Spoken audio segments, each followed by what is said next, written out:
नमस्कार दोस्तों, अभी आप देख रहे हैं भारत तक नई पॉलिसी। मैं हूं दिलीप कुमार। आपको बता दें कि देखा जाए तो सरकार शिक्षा फ्री कर रही है, बिजली फ्री कर रही है, बहुत ऐसा चीज़ है जो फ्री कर रही है। क्या आपको लगता है वाकई फ्री है? यदि फ्री है तो क्या उसके बदले आपसे कुछ लिया जा रहा है या नहीं लिया जा रहा है? ऐसा क्यों होता है कि सरकार जब जब चुनाव होता है यानी इलेक्शन होता है उसी टाइम में कुछ ना कुछ जनता को प्रलोभन देती है और फ्री करके उसको गुमराह करने का कोशिश करती है। क्या यह फ्री देना उचित था? 125 यूनिट बिजली दे दिए, फ्री हो गया, और बिहार में लाइट ही गुल रहा है, लाइट ही नहीं रहा है। यानी आप राशन दे रहे हैं फ्री और रोज़गार नहीं दे रहे हैं। आप कह रहे हैं युवाओं को रोज़गार हो रहा है, रोज़गार कहाँ हो रहा है भैया? किसको किसको लगता है कि बिहार में रोज़गार हो रहा है? अगर आपको लगता है कि बिहार में रोज़गार है तो आप कमेंट में ज़रूर बताइएगा। हाँ, कुछ भक्त ऐसे भी होंगे, और भक्त मैंने इसलिए बोला कि उनको किसी समस्या से कोई मतलब नहीं है, उनको किसी समस्या का समाधान नहीं चाहिए, बस उनको अपने पार्टी का झंडा ढोना है और अपने पार्टी के झंडा के प्रति वफादार रहना। चाहे उनके पार्टी जो है उनको गड्ढा में क्यों ना ढकेल दे, लेकिन वो अपने पार्टी के बारे में ही चर्चा करेंगे, लेकिन समस्या के बारे में चर्चा नहीं करेंगे। क्या लगता है कि शिक्षा फ्री हो रहा है? क्या शिक्षा फ्री है आपका? जितने भी सरकारी विद्यालय हैं बिहार में, क्या शिक्षा फ्री है? नहीं। एक बच्चे पे 864 रुपया का इन्वेस्टमेंट हो रहा है, यानी खर्च हो रहा है। आप बताइए, एक बच्चे के लिए 864 रुपये का मंथली दिया जा रहा है। आप ये कहिएगा कि 864 रुपये कैसे होगा?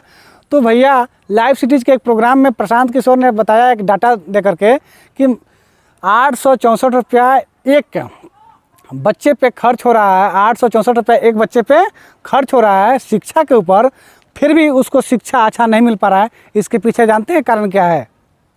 इसके पीछे मुख्य कारण यह है कि किसी भी नेता, मंत्री, विधायक, मुखिया, सरपंच, जिला परिषद, वार्ड सदस्य, यानी किसी प्रकार का देखा जाए तो किसी भी नेता का बच्चा उस सरकारी विद्यालय में नहीं पढ़ रहा है। तो देखा जाए कि नेता छोड़िए, किसी अधिकारी का बच्चा सरकारी विद्यालय में पढ़ता है? नहीं पढ़ता है। वो भी छोड़ दीजिए। आप ये बताइए कि जो सरकारी टीचर हैं, जो सरकारी विद्यालय में जो शिक्षक हैं, क्या लगता है आपको उनका बच्चा उस सरकारी विद्यालय में पढ़ता है? नहीं पढ़ता है। पता है क्यों? उनको लगता है क्या कि सरकारी विद्यालय में पढ़ाई नहीं होता है, और उनको लगता है कि सरकारी विद्यालय में पढ़ाई होता है तो उनका बच्चा प्राइवेट इंस्टीट्यूशन में क्यों पढ़ता है भैया? तो आप इसके ऊपर आवाज़ ज़रूर उठाइए, और हम एक मुहिम चलाने जा रहे हैं कि सरकारी विद्यालय के ऊपर, और सरकारी विद्यालय में सबसे ज़्यादा देखा जाए तो शिक्षकों के ऊपर हम आवाज़ उठाएंगे और अधिकारी के ऊपर आवाज़ उठाएंगे। हो सकता है कि बहुत ऐसे शिक्षक होंगे जो हमसे नाराज़ होंगे और अधिकारी नाराज़ होंगे, उससे कोई मेरे को फ़र्क नहीं पड़ता है। हाँ, अगर आप में दम है तो आप अपने बच्चे को उसी विद्यालय में एडमिशन कराइए जिस विद्यालय में आप पढ़ाते हैं, या अपने पड़ोसी विद्यालय में एडमिशन कराइए जहाँ पे आपके बगल में सरकारी विद्यालय है, लेकिन आप प्राइवेट इंस्टीट्यूशन में मत पढ़ाइए। क्यों? क्योंकि सरकार से तनख्वाह लेते हैं और प्राइवेट में जाकर पैसा देते हैं। आप कहिएगा क्या कि भैया हमारा बच्चा तो प्राइवेट में पढ़ता है? इसका मतलब है कि उनको अपने काबिलियत पे शक है, इसलिए वो अपने बच्चे को किसी सरकारी विद्यालय में नहीं पढ़ाते हैं। जो मैं बात बोल रहा हूँ, बहुत से लोगों को मिर्ची की तरह तीखी लगेगी, उससे मेरे को कोई फ़र्क नहीं पड़ता है। इसलिए कि यदि आप सरकारी विद्यालय के टीचर हैं, शिक्षक हैं, तो आप अपने बच्चों को भी सरकारी विद्यालय में पढ़ाइए, और तब देखिए कि सरकारी विद्यालय में शिक्षक पढ़ा रहे हैं कि नहीं पढ़ा रहे हैं। पढ़ाना शुरू कर देंगे। पता है क्यों? जब उनका खुद का बच्चा जब पढ़ना शुरू करेगा ना, तो किसी न किसी तरह जानबूझ करके, ना बेसी तो कम से कम एक आँख से भी देखेंगे ना, तभी अच्छा सा पढ़ा देंगे बच्चा को। और किसी भी बच्चा को प्राइवेट कोचिंग स्कूल जाने का ज़रूरत नहीं होगा। अब बताइए, जो गरीब परिवार है वो अपने बच्चे को किसी प्राइवेट संस्था में कैसे पढ़ाएगा? कितना भी कम कर लीजिएगा फीस, तो कम से कम आपका 1,1200, 2,000, 2,500, 3,000 से कम का मंथली नहीं आता है। गाड़ी भाड़ा जोड़ लीजिए उसमें, और स्कूल का फीस जोड़ लीजिए।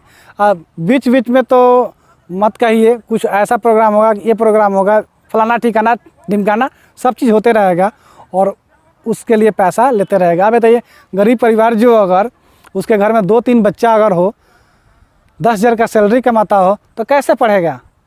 इसलिए जितने भी तमाम श्रोता, जितने भी हमको चाहने वाले लोग हैं, यदि आप मेरी इस वीडियो को देख रहे हैं तो वीडियो को दबा के शेयर करिए, ताकि आप ही आवाज़ उठाएंगे तब जा कर के सरकारी विद्यालय का व्यवस्था में सुधार होगा।